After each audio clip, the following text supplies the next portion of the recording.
continue with today's presentation. Let's read the verses first. So let me share the screen. So today we are doing chapter 2, starting from text 54 till the end of second chapter. Can I get this on?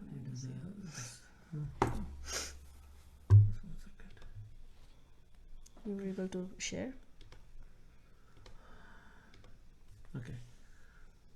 So this is text 53, just to provide context. When your mind is not, this is Krishna speaking, when your mind is no longer disturbed by the flowery language of the Vedas, and when it remains fixed in the trance of self-realization, then you will have attained the divine consciousness. So Krishna is telling him about this divine consciousness, and this creates many questions in Arjuna's mind, that what is this divine consciousness?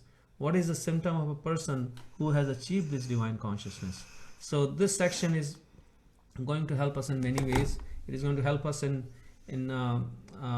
measuring our own progress in spiritual life. How are we progressing by looking at these symptoms?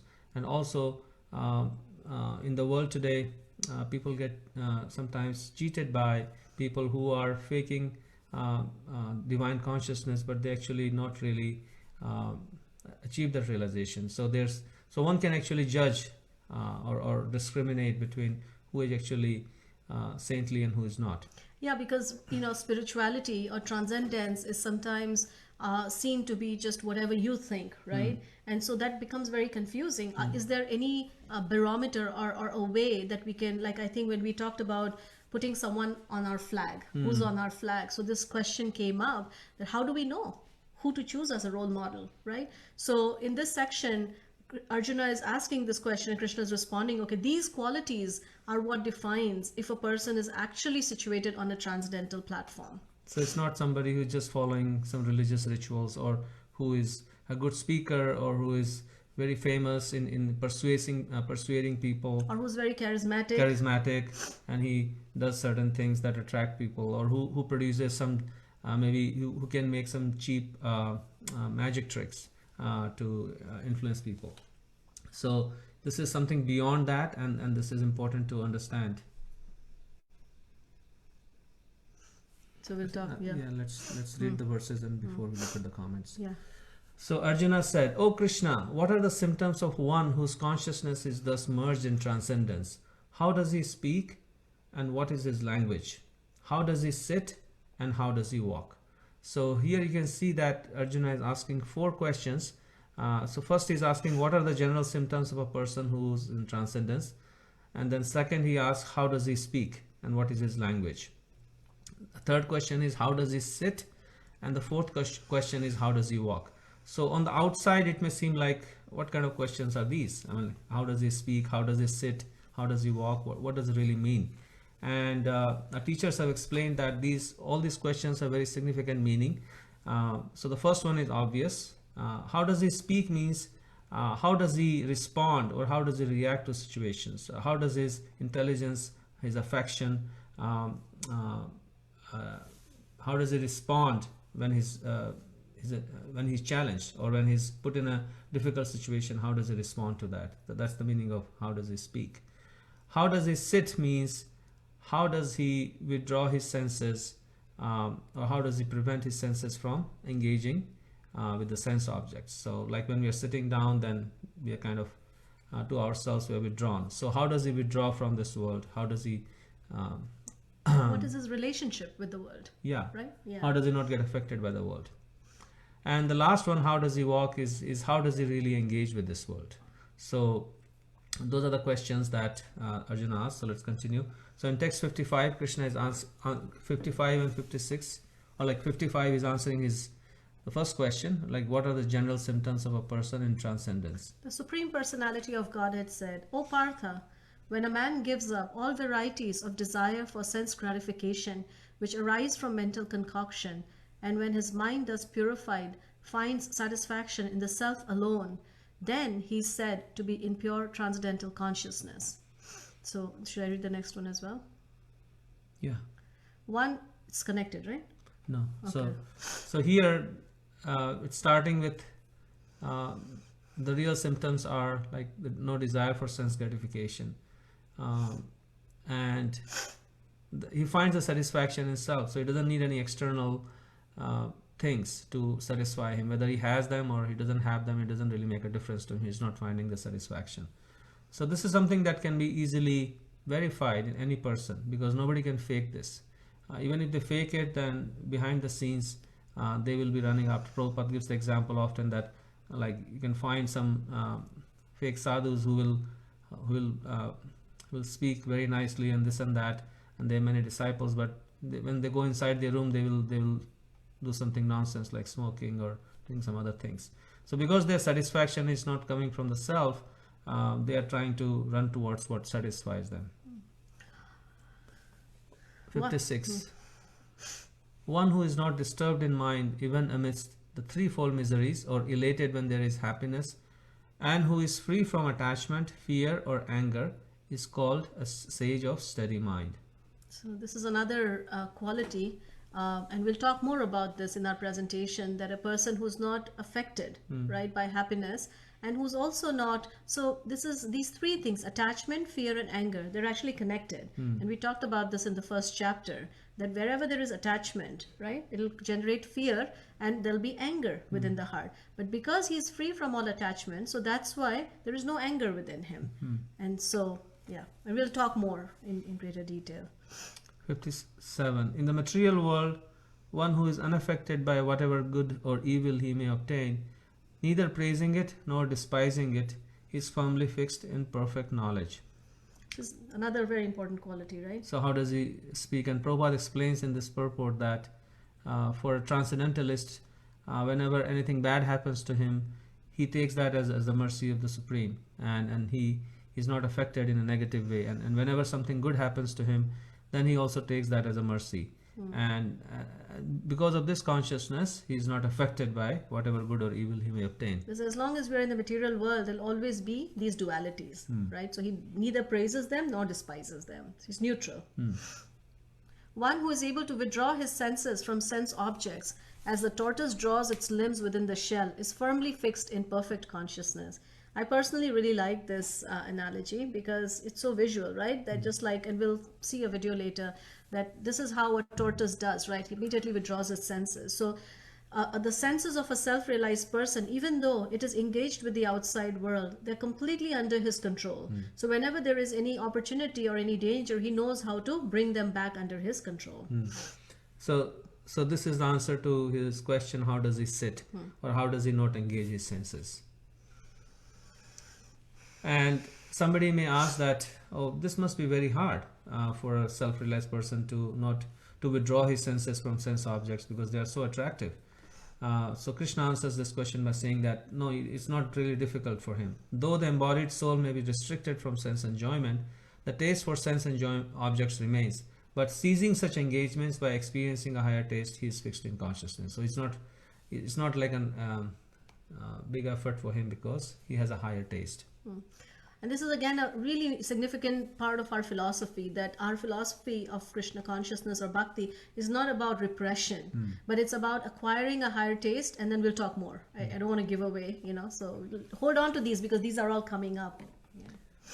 60. The senses are so strong and impetuous, O Arjuna, that they forcibly carry away the mind even of a man of discrimination who is endeavoring to control them. So one who is not who doesn't have that higher taste, he will even one sense can take the mind of that person away. One who restrains his senses, keeping them under full control and fixing his consciousness upon me, is known as a man of steady intelligence. So the Bhagavad-Gita actually acknowledges that the senses are very, very strong. They're like compared sometimes to serpents. And they're always forcibly taking us in different directions. And here, for the first time, Krishna introduces this concept of bhakti here by suggesting that Arjuna fix his consciousness on Krishna. So there are two parts here. The first part is restraining the senses, and the second part is fixing our consciousness upon Krishna. So both of them are there. Then a person can very quickly become a person of steady intelligence. This whole section is again a very interesting section. It gives us the sort of the life cycle of anger, right? So or total fall down into the material realm, basically.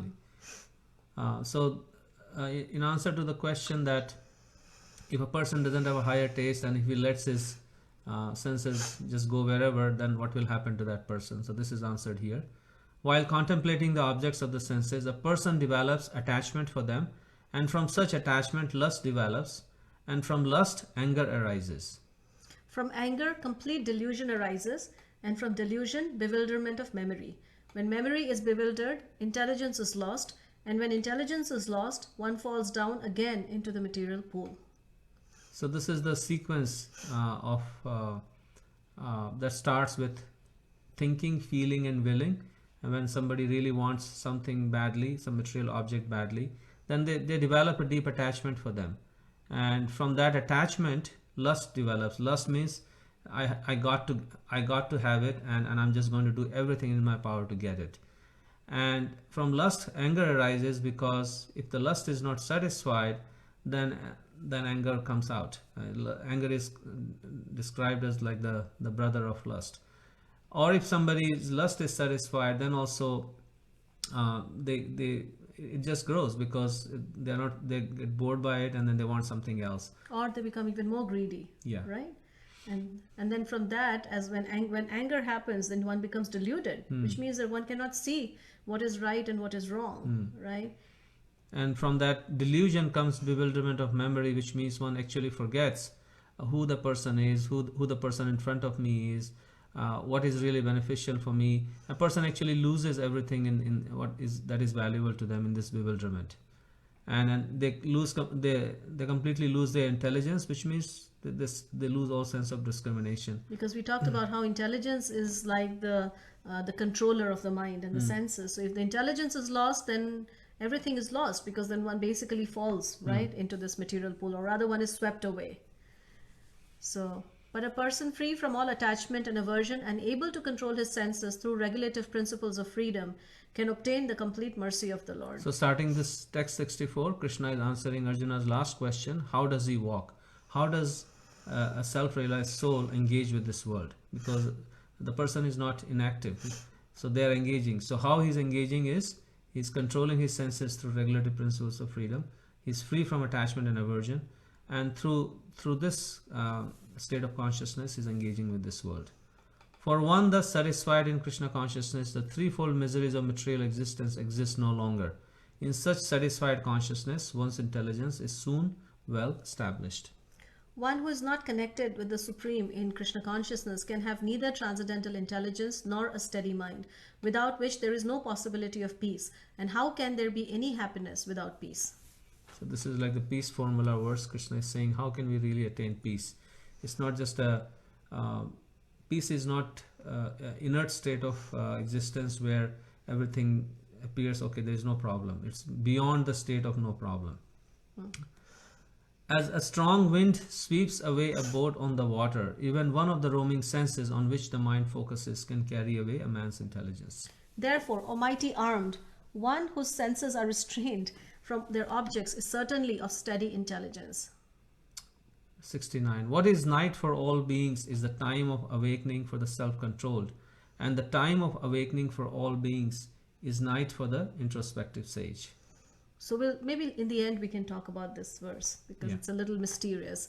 A person who is not disturbed by the incessant flow of desires that enter like rivers into the ocean, which is ever being filled but is always still, can alone achieve peace, and not the man who strives to satisfy such desires. So Krishna is now giving the example of this engagement with this world of a self-realized soul.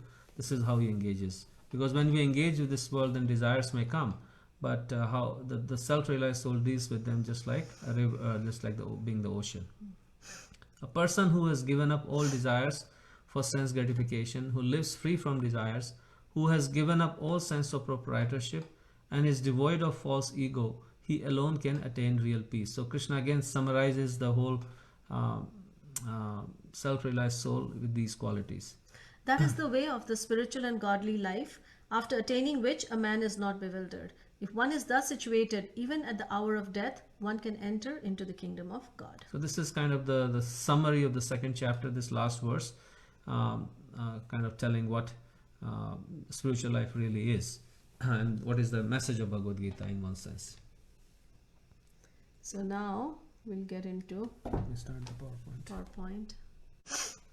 So again, the last section, the acronym for that is Atma Rama, or self-realized soul, who is in divine consciousness. And there are three main sections here. Krishna is answering what are the symptoms of a self-realized soul, what is the cycle of getting trapped in this material illusion, and how we can come out of it is through higher taste. So like the questions that we asked, right? Speech, sit, walk, those are the symptoms. And then the second part is I want, right? So how the senses drag us and how desire happens. And then the final is how to overcome that through the process of higher taste. So this is, I think we should keep the Bhagavad-Gita so that we can make that connection. So right in the beginning, just 1 second. So right in the beginning, when Krishna says that when a man gives up all varieties of desire, and one who is not disturbed in mind, even amidst the threefold miseries, or elated when there is happiness, and who's free from attachment, fear of anger, right? So this is the first thing that Krishna is talking about, that such a person who's situated in transcendence is actually unoffendable. That means, and so this is a very nice quote by Prabhupada. He says, small lamps may be agitated by a slight breeze, but the greatest lamp or the greatest illuminating source, the sun, is never moved, even by the greatest hurricane. One's greatness has to be estimated by one's ability to tolerate provoking situation.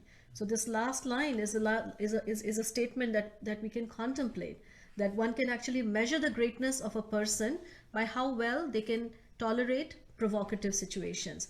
And so this is the quality of a great soul, that even when there is a great reason to be offended, they are not the least bit affected.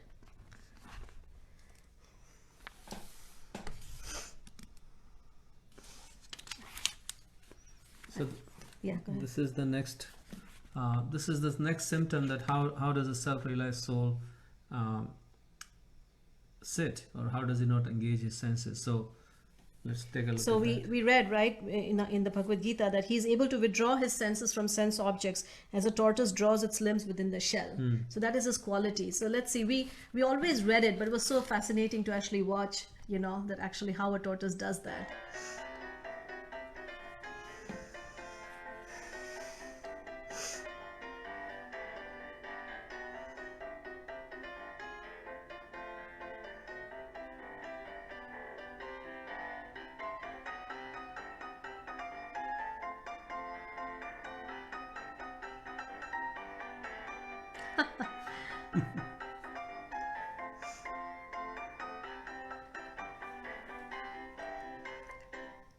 So we can see, right, that he was trying so hard, but because the tortoise had completely withdrawn its senses, so it was not the least bit affected.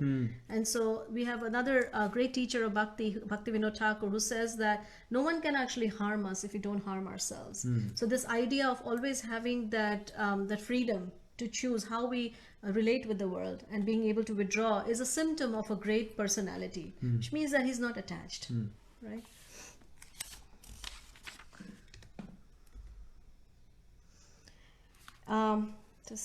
And then I guess the higher taste we're going to talk about later. But this is how we get hooked on to different things, how the different, for somebody whose senses are not really under his control, how they get sucked into the different choices or allurements that are offered by this world. Yeah, just like here Krishna is saying, right, the senses are so strong. Right. And the way the senses actually get hooked on into this world is by contemplation.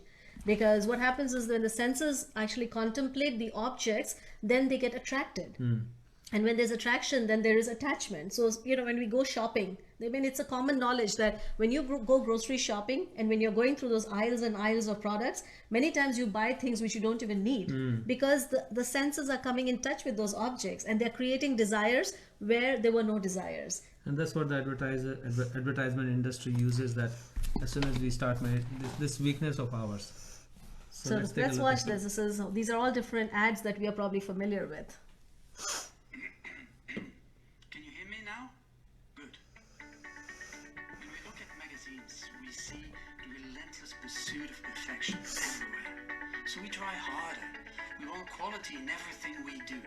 Somehow we're made to believe that inspiration comes standard. Get out there. What are the real ingredients for life? Marketing, whether you like it or not, is a vital part of your world. Marketeers try pleasing people the world over. They use the power of dreams and put our imagination at work. They'll create the illusion of something special in the air. But what they're really interested in is what's in your wallet. And it keeps going and going and going. The miracles of science, and neuroscience in particular, helps us to think different, to look at marketing with higher standards. In this course, you'll learn to never follow manipulative marketing.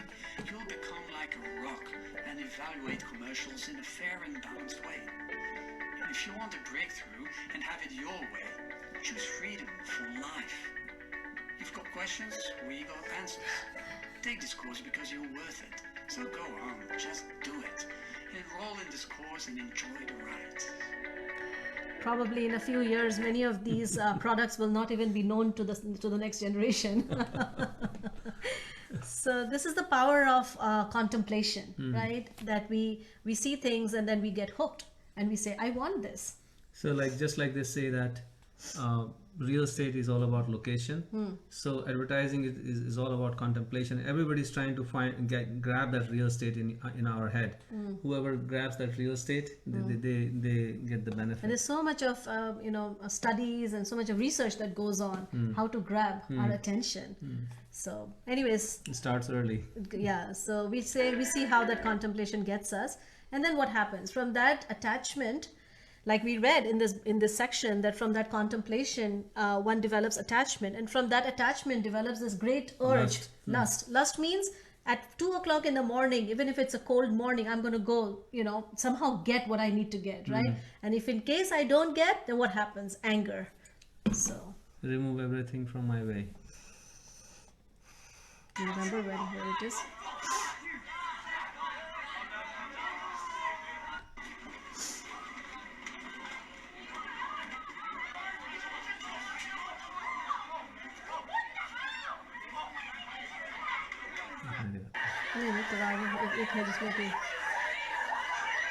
So this is lust developing into anger.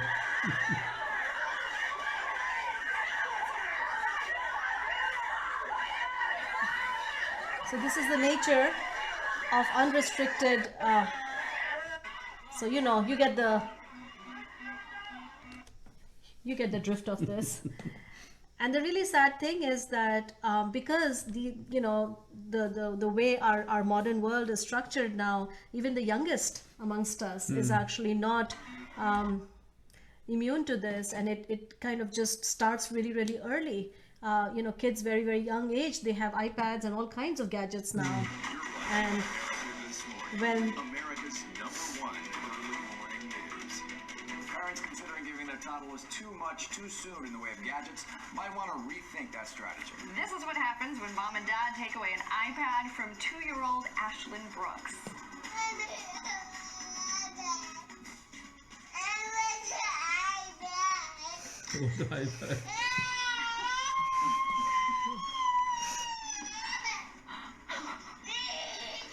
Poor baby, like it's the end of the world.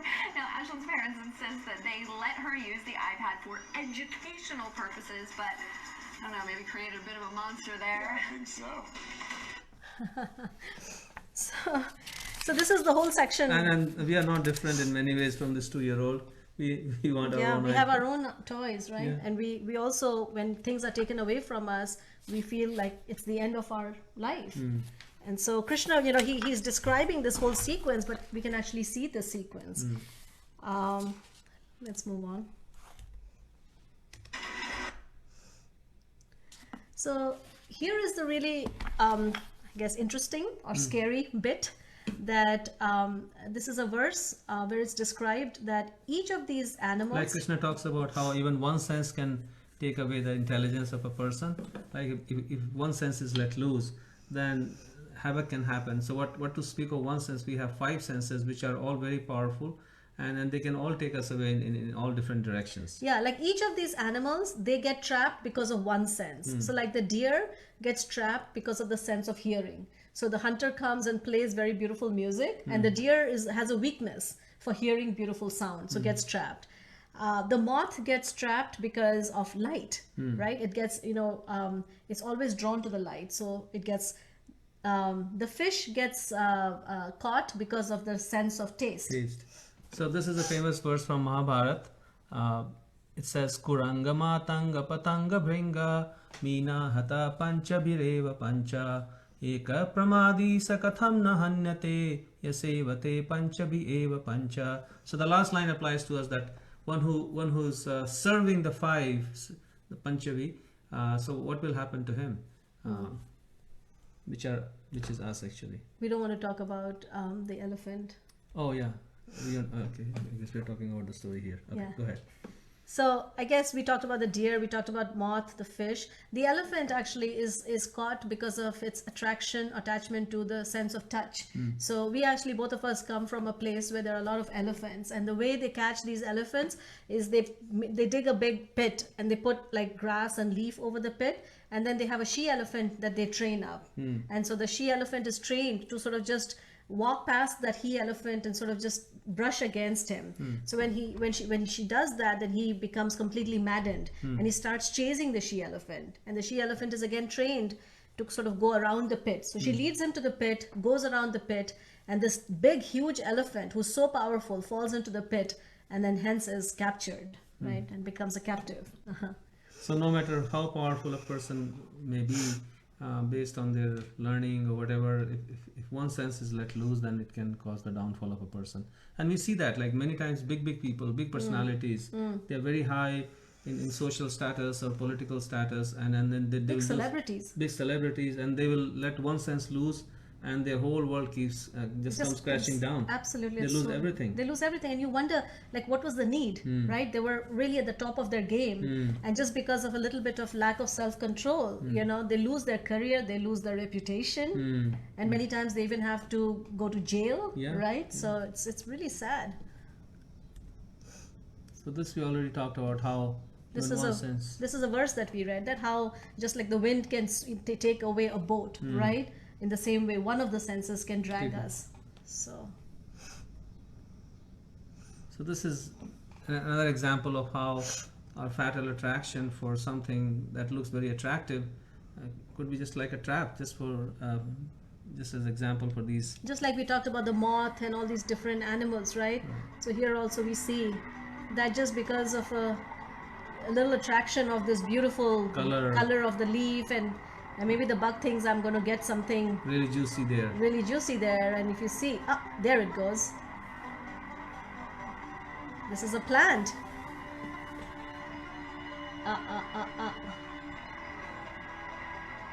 It escaped there. Not now. Not this time. There you go. So this is the fatal attraction, where one, just because of this lack of control, gets caught up in undesirable situations of life, and one is not able to.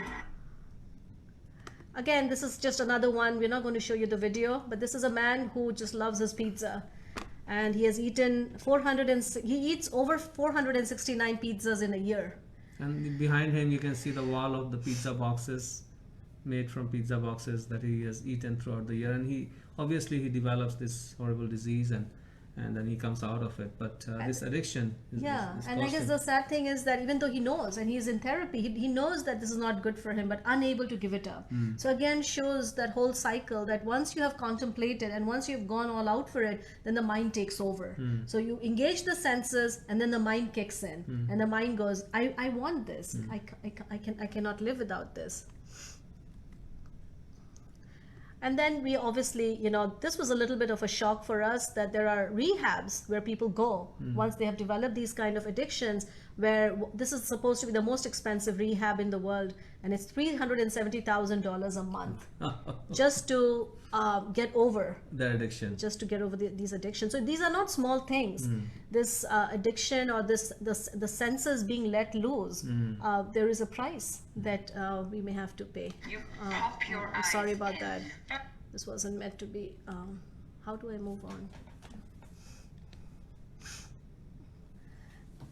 So then comes that, how do we really come out of this trap of getting attracted by senses. And Krishna recommends that by developing a higher taste, and higher taste means engaging the senses in higher pursuits, which is spiritual pursuits. So every sense that is attracted to something, we can find a spiritual counterpart for that attraction, and engage that sense in that engagement, and the sense will not be just like a child if he's playing with a toy, and if you bring them something higher, like maybe for example an iPad or a cell phone, then they will give up that toy and they will grab that nowadays, something more interesting to them.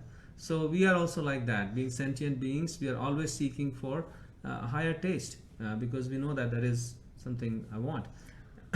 Yeah, because many times when people hear about senses being so dangerous, then they think, oh, maybe I should just sit in a room and do nothing. Maybe that, or just become completely silent, or just withdraw completely, right? And that's not natural, because the senses have a natural affinity for the objects of the senses. So we need to, and repression is not going to work, because how long can you keep your fist tight like this, right? Sooner or later, I mean, you have this sort of Boomerang effect. Yeah, boomerang effect. So we need a process that can automatically give us a higher taste. And the senses are satisfied in that higher taste. They don't hanker for something else. And we see that by the process of engaging all these senses. So the senses have, what do the eyes want to see? The eyes want to see something beautiful. The ears want to hear something nice.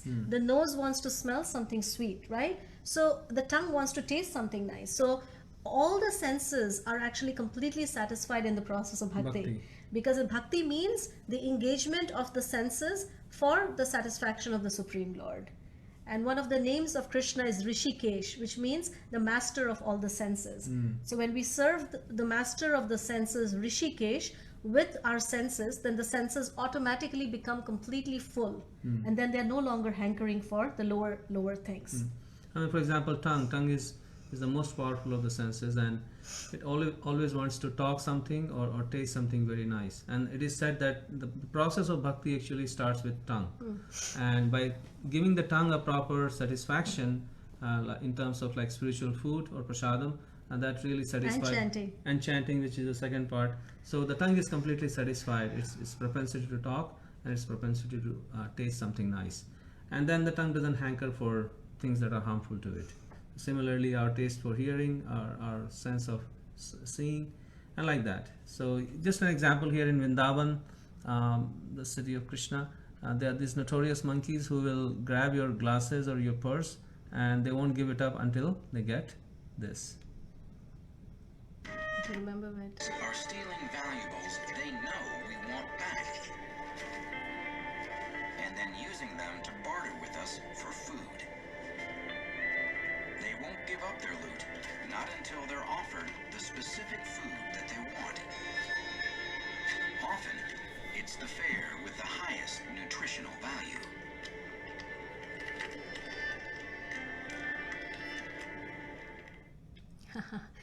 Yeah, well. So these monkeys have become very expert now. Earlier on, they could be satisfied with just the banana, but now they want the protein bar, and then they want something higher now. So this is the section of the Atma Rama. We concluded that, where Krishna is saying that how we should be judicious in understanding who is self-realized and who is not by the specific symptoms. And we talked about the concept of guru earlier on in the second chapter. So how do I find a guru? These are the symptoms of a true guru. Where is his consciousness? Where is his taste? How does he walk? How does he sit? So these are the questions we can ask. How does he walk? How does he sit? How does he talk? And what are his meditations? And in that way, we can actually become able to distinguish between someone who is just, taking us for a ride versus someone who's actually practicing what he's speaking. So that's our section, second chapter. We've completed that, and now we can take your reflections and your questions. We'll see, I see lots and lots of comments here, so we're just going to go back. Let's see, detached duty. Okay, it starts here. It starts here, okay. We live in a material world. We need to take care of our body and our material needs. Work is needed to be able to take care of the material needs. Yes. Yes. And that is important because we can't just walk away. right? And the body is actually compared to a temple. So it's our utmost duty to honor it. According to the BG understanding teaching, would detached duty be considered a virtue or the basis of living a virtuous life for the sake of the individual and world soul?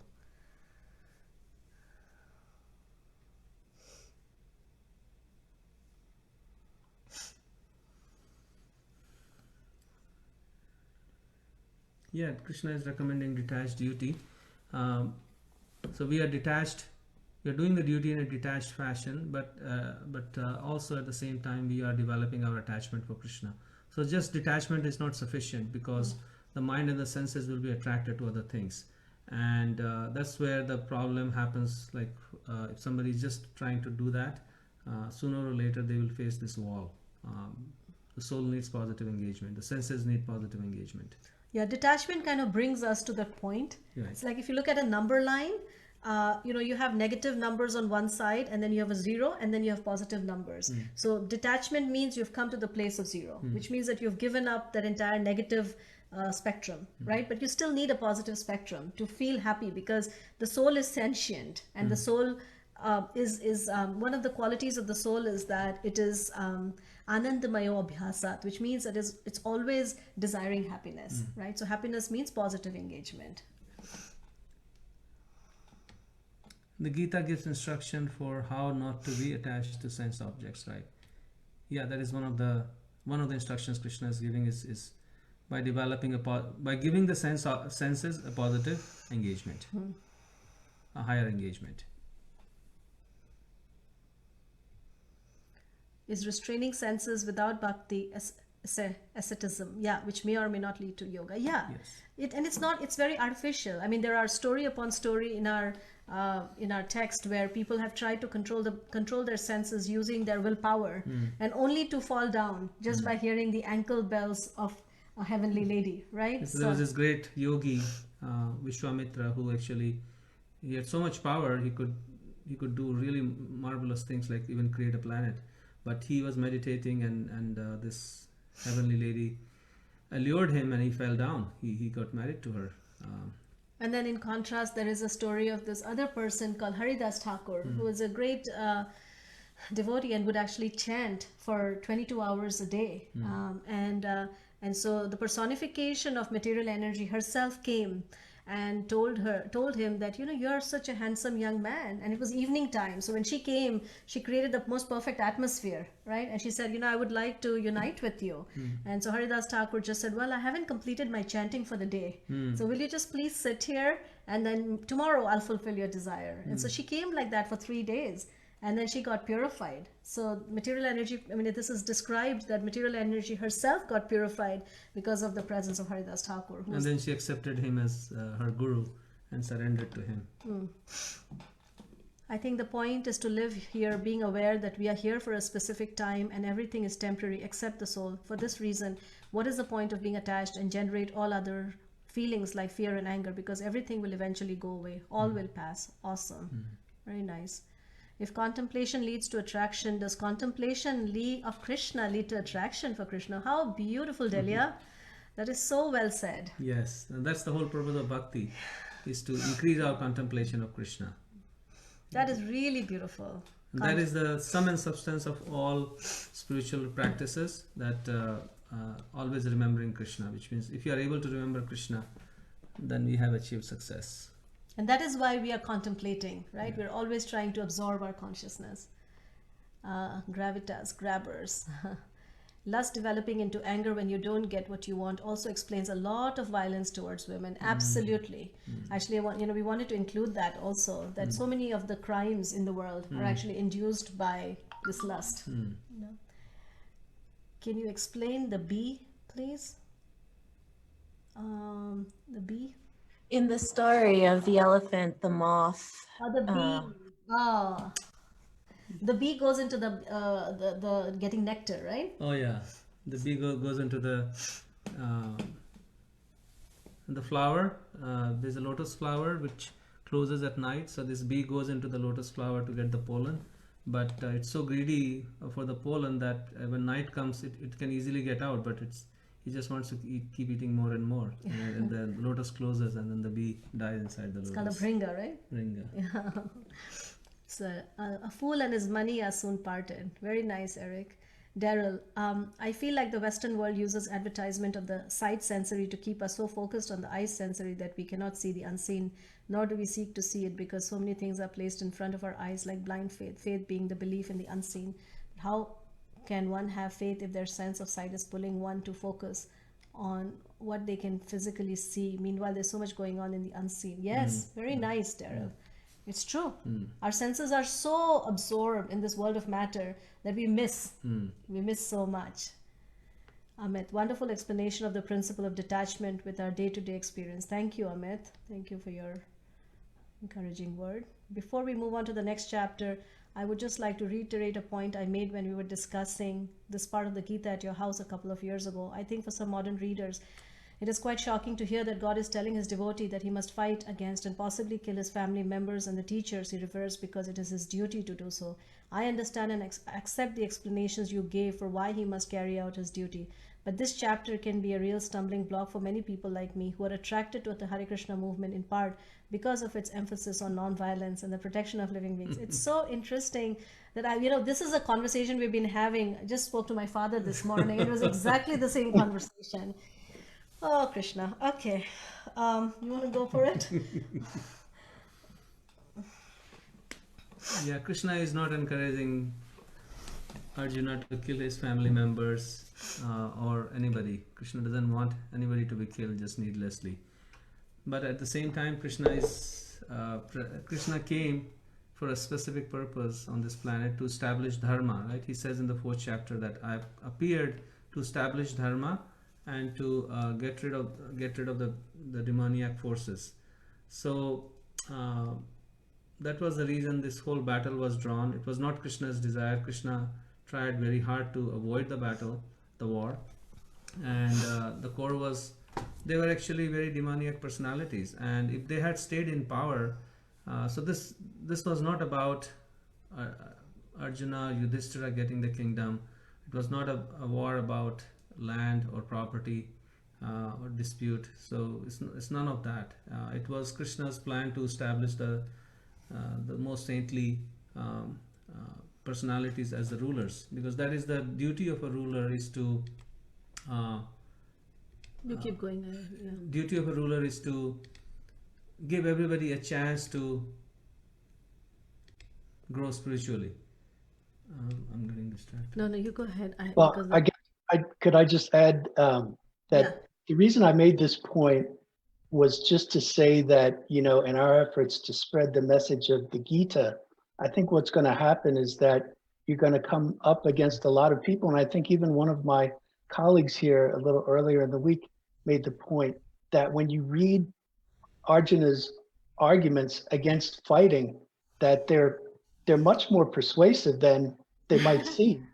And, you may talk to people and you'll think that you've convinced them that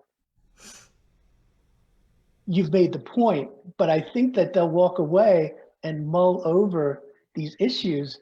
And because of the training that we have received in our lives, it's hard for us to comprehend that explanation that you just gave. So I'm just pointing to the difficulty of this. It is difficult. It's not just for people in the western part of the world, but also in India. And like I said, I just spoke to my father this morning, and he was making the exact same point. He said, how do you really understand this? And this is a challenge to our, as you go along on the process of bhakti, then one can understand that how it actually challenges us. And from the, if we take that challenge in the right way, then we can actually see what's really going on behind the scene. And it's ultimately about letting go of, we have a very strong sense of justice. And the justice that we experience in this world has its limitation because, we like to think in terms of good and bad, right? And this is evil and this is not evil. But Krishna is trying to take Arjuna beyond that platform of duality. And you're absolutely right that, even though Krishna is speaking to Arjuna about this battle, But in its essence, the whole process of bhakti is completely based on treating every living entity with the utmost kindness. There's in fact a story about a hunter who had this habit of killing people, like killing animals and leaving them half dead. And when Narada, who was a great sage, asked him, "Why do you do that?" He said, "Because I derive greater pleasure." So Narada said, "You can just kill them all at once." He said, "No, I find it more pleasurable." So then Narada actually speaks to this hunter and convinces him to give up his sinful ways. And then he tells him that, stop your hunting, just sit down in one place and just chant. And anyways, he starts to do that. And some years later, I think 1 year later, Narada comes and visits him again. And this hunter, now he's a transformed man. And as he's coming to offer his respects, his obeisances to his teacher, he's hopping on the ground. And so Narada says, "What's going on? Like, you could have just come straight." And he says, "The reason I'm hopping is because there were little ants on the ground and I was afraid to step on them." So Narada actually comes with another sage. And so the sage says, this is the influence of bhakti, that a person who is to leave animals half dead now cannot even tolerate killing even an ant. So that is the nature of bhakti, that it cannot tolerate. It feels for every single entity. But in this situation, it's a totally different situation. And I guess today people don't have clear and actually no understanding of what the varnashram system is, how a Kshatriya used to live, what the whole society was a very different society. Our conception of a ruler and a protector and the different varnas, it's not there. So then when we try to evaluate the Bhagavad-Gita and actions of Krishna and Arjuna through our lens of today's society, it just doesn't match. And so we have to kind of move ourselves from that situation and really try to understand why Krishna is doing that, not assuming that Krishna is wrong, because this is the first assumption people make, that Krishna messed up. I mean, Arjuna is so solid here, why is he persuading him to fight? But we have to understand, have that implicit acceptance that why Krishna is doing something here. Also, I think in order to understand and appreciate it, I think I have seen this like in India. There was this person who was just like this brutal rapist, and when he was finally caught, the consensus was, throughout the country, that he should be punished, at the most severest level. There should be absolutely no, because of his actions, they completely enraged people.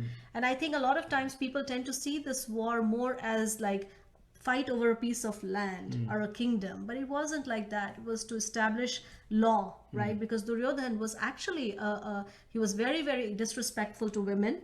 And even while in the midst of all the great personalities, he was willing to disrobe the wife of his brother And rape her. So he was not just another guy with whom there was some civil dispute over some piece of property.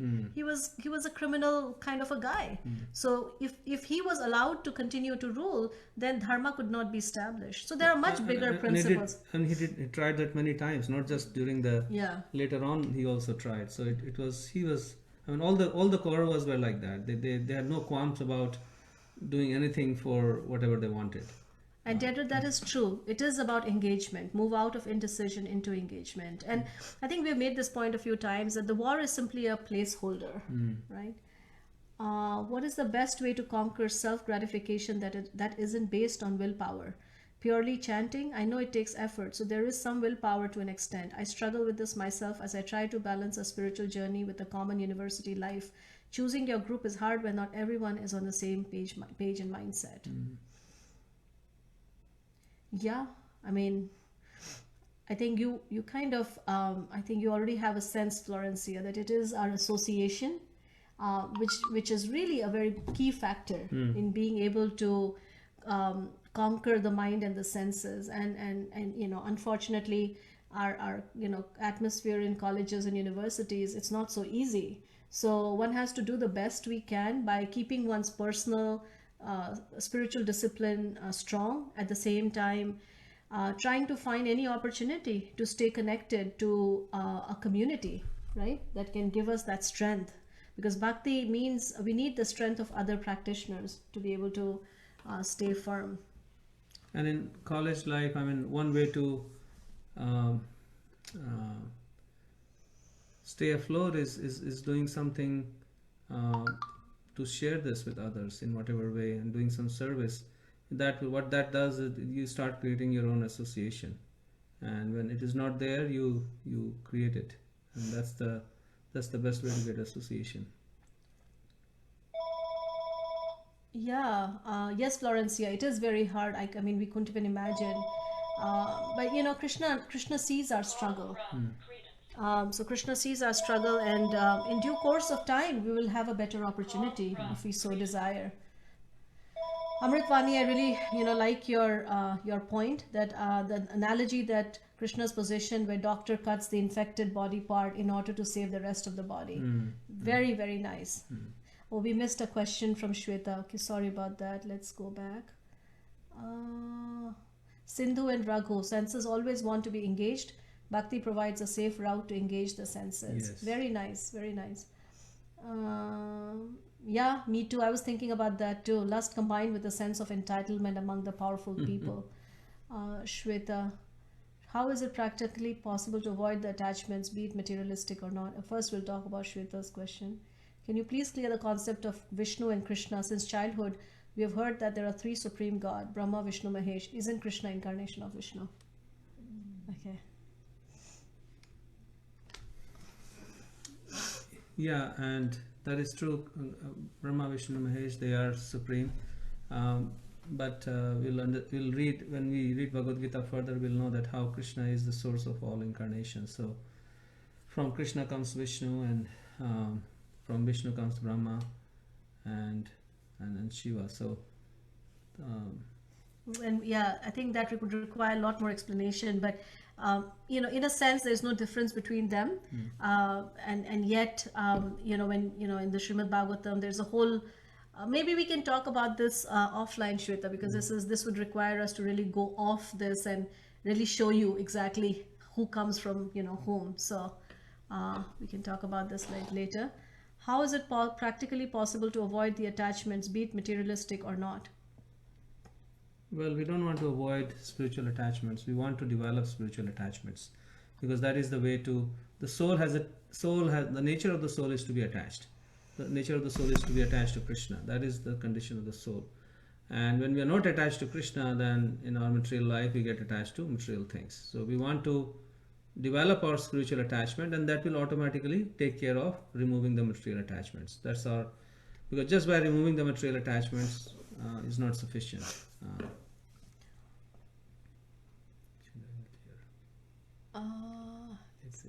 Okay. So thank you all. It's